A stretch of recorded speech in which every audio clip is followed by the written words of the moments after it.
ವಿಜೇಂದ್ರರು ಅಲ್ಲಿಗೆ ಬಂದರು. Court judgment ಬರೋಷ್ಟೊತ್ತಿಗೆ ಮಧ್ಯಾಹ್ನ 3 ಗಂಟೆ ಆಗ್ಬಿಟ್ಟಿತ್ತು. ಅಲ್ಲಿ ತನಕ ವೇಟ್ ಮಾಡ್ತಿದ್ರು ಕೋರ್ಟ್ ಏನು ಹೇಳುತ್ತೆ ಅಂತ. ಫೈನಲಿ ಪ್ರೊಟೆಸ್ಟ್ ಟೈಮ್ನಲ್ಲಿ ದೊಡ್ಡ ದೊಡ್ಡ ನಾಯಕರು ಯಾರು ಇರಲಿಲ್ಲ ಮತ್ತು ಬೇರೆ. ಇಲ್ಲಿ ಪ್ರತಾಪ್ ಸಿಂಹ ವಿಜಯೇಂದ್ರರ ಭೇಟಿ ನಡೆಯಿತು. ನೋಡಿ ಆ ದೃಶ್ಯಗಳನ್ನು.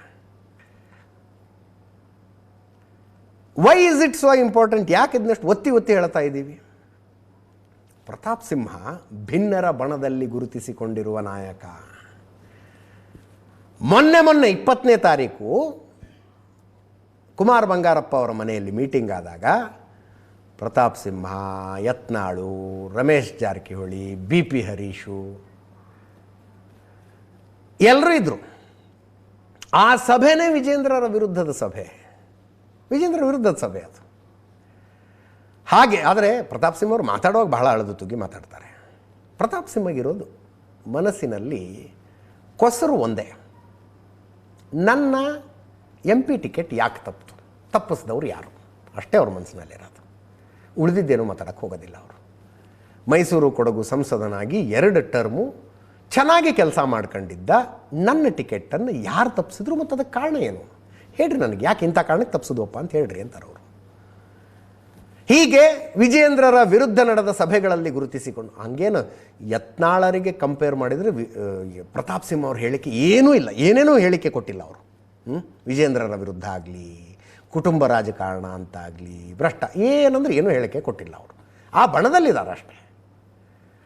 ಮೊನ್ನೆ ಕೂಡ ಮಾತಾಡುವಾಗ ಏನಂದರು, ವಕ್ಫ್ ವಿರುದ್ಧದ ನಮ್ಮ ಹೋರಾಟವನ್ನು ಹೈಕಮಾಂಡ್ ಮೆಚ್ಚಿಕೊಂಡು ಬೆನ್ನು ಚಪ್ಪರಿಸಿದೆ. ಇನ್ನು ಮುಂದೆ ಅಕ್ರಮ ಬಾಂಗ್ಲಾ ವಲಸಿಗರ ವಿರುದ್ಧದ ಹೋರಾಟವನ್ನು ಕೈಗೆತ್ತಿಕೊಳ್ಳುವ ಚಿಂತನೆಯನ್ನು ನಾವು ಮಾಡ್ತಾ ಇದ್ದೀವಿ ಅಷ್ಟೇ. ವಿಜಯೇಂದ್ರ ರಾಜ್ಯಾಧ್ಯಕ್ಷ ಅವರಾಗಬೇಕು ಇವರಾಗಬೇಕು ಒಂದು ಮಾತು ಅವ್ರ ಬಾಯಲ್ಲಿ ಬರೋದಿಲ್ಲ. ಖಾಸಗಿಯಾಗಿ ಕೇಳಿದಾಗಲೂ ಅಷ್ಟೇ ಹೇಳೋದು, ನನ್ನ ಟಿಕೆಟ್ ಯಾಕೆ ತಪ್ಪಿತು ಮತ್ತು ತಪ್ಪಿಸಿದವ್ರು ಯಾರು, ಅಷ್ಟೇ ನನಗೆ ಬೇಕಾಗಿರೋದು ಅಂತಾರೆ ಅವರು. ಈ ಮಧ್ಯದಲ್ಲಿ ಪ್ರತಾಪ್ ಸಿಂಹ ಅವ್ರ ಮೇಲೊಂದು FIR ಆಗಿಬಿಟ್ಟಿತ್ತಲ್ಲಿ. ಅವರು ಕೊಟ್ಟ ಹೇಳಿಕೆಗೆ, ಪ್ರತಾಪ್ ಸಿಂಹ ಕೊಟ್ಟ ಹೇಳಿಕೆಗೆ ಯೂತ್ ಕಾಂಗ್ರೆಸ್ನವ್ರು ಹೋಗಿ ಒಂದು ಕಂಪ್ಲೇಂಟ್ ಕೊಟ್ಟು FIR ಮಾಡಿಸ್ಬಿಟ್ರು. ಇವತ್ತು ಅವ್ರು ಮಾತಾಡ್ತಾರೆ, ನಾನು ಏನು ತಪ್ಪು ಹೇಳಿದ್ದೀನಿ ಅಂತ. ಅವ್ರದ್ದು ಒಂದು ಸೆಂಟೆನ್ಸ್ ಏನಿತ್ತಂದರೆ, ಮುಸ್ಲಿಮರು ಪುರುಸೊತ್ತಿಲ್ಲದೆ ಮಕ್ಕಳನ್ನು ಹುಟ್ಟಿಸ್ತಾರೆ ಅಂತ. ಪುರುಸೊತ್ತಿಲ್ಲದೆ ಮಕ್ಕಳನ್ನು ಹುಟ್ಟಿಸ್ತಾರೆ. ಇದು ಪ್ರಚೋದನಕಾರಿಯ ನಾನು ಮಾತಾಡಿದ್ದು? ಏನು ತಪ್ಪು ಮಾತಾಡಿದ್ದೀನಿ? ಪ್ರಚೋದನಕಾರಿ ಭಾಷಣ ಮಾಡಿದ್ದ ಮುಲ್ಲಾ ಅವನನ್ನು ಇನ್ನೂ ಯಾಕೆ ಅರೆಸ್ಟ್ ಮಾಡಿಲ್ಲ ಅಂತ ಕೇಳಿದ್ದೆ. ಇದು ಪ್ರಚೋದನಕಾರಿಯ ಅಂತ ಪ್ರತಾಪ್ ಸಿಂಹ ಅವರ ಪ್ರಶ್ನೆ. ಕೇಳಿಸ್ಕೊಳ್ಳಿ. ಪೊಲೀಸರಿಗೆ ಆತ್ಮಸ್ಥೈರ್ಯ ತುಂಬುವಂಥ ಕೆಲಸವನ್ನ ನಾವು ಮಾಡಿದ್ದೀವಿ ಹೊರತು ನಾ ಯಾರಿಗೂ ಪ್ರಚೋದನೆ ಕೊಟ್ಟಿಲ್ಲ. ಇಷ್ಟಕ್ಕೂ ಏನು ಪ್ರಚೋದನಕಾರಿ ಭಾಷಣ ಮಾಡಿದ್ದೀನಿ ನಾನು? ಅಲ್ಲೊಬ್ಬ ಮುಲ್ಲಾ ಈ ರೀತಿ ಪ್ರೊವೊಕೇಟಿವ್ ಸ್ಪೀಚ್ ಕೊಟ್ಟಿದ್ರು ಕೂಡ ಯಾಕೆ ಅರೆಸ್ಟ್ ಮಾಡಿಲ್ಲ ಅಂತ ಕೇಳಿದ್ದೀನಿ. ಇದು ಪ್ರಚೋದನಕಾರಿನಾ? ಅಥವಾ ಮುಸಲ್ಮಾನರು ಪುರುಸೊತ್ತಿಲ್ಲದೆ ಮಕ್ಕಳು ಹುಟ್ಟಿಸ್ತಾರೆ ಅಂತ ಹೇಳಿದ್ದೀನಿ, ಇದು ಪ್ರಚೋದನಕಾರಿನಾ? ನಿಮ್ಮ ಸಂಖ್ಯೆಯನ್ನು ನೋಡಿ ಗೊತ್ತಾಗಲ್ವಾ ಪುರುಸೊತ್ತಿಲ್ಲದೆ ಮಕ್ಕಳು ಹುಟ್ಟಿಸ್ತಾ ಇದ್ರೆ ಇಲ್ವಾ ಅಂತ ಹೇಳ್ಬಿಟ್ಟು ಇಡೀ ದೇಶಕ್ಕೆ ಗೊತ್ತಿಲ್ವಾ? ಇದನ್ನು ನಾನು ಹೇಳಿದ್ದೀನಿ, ಸತ್ಯನೇ ಹೇಳಿದ್ದೀನಿ. ನಿಮ್ಮ ಮನೆಯಲ್ಲಿ ಒಂದೇ ಮಕ್ಕಳಿರೋರು 2 ಮಕ್ಕಳಿರೋರು ಎಷ್ಟು ಜನ ಇದ್ದೀರಿ ಹೇಳ್ರಿ ನೋಡೋಣ.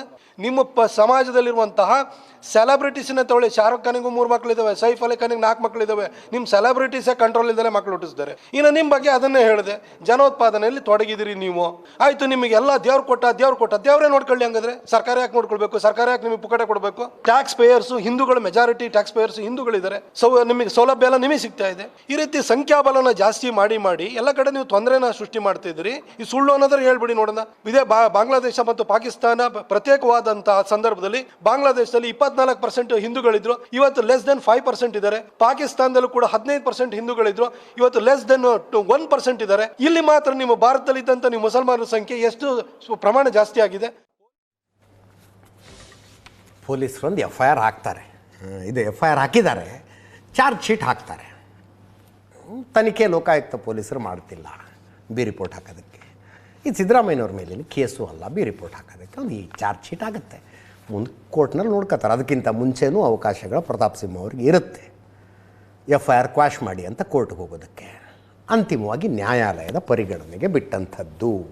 ನಾವು ಮುಂದಿನ ಸುದ್ದಿಗೆ ಹೋಗೋಣ.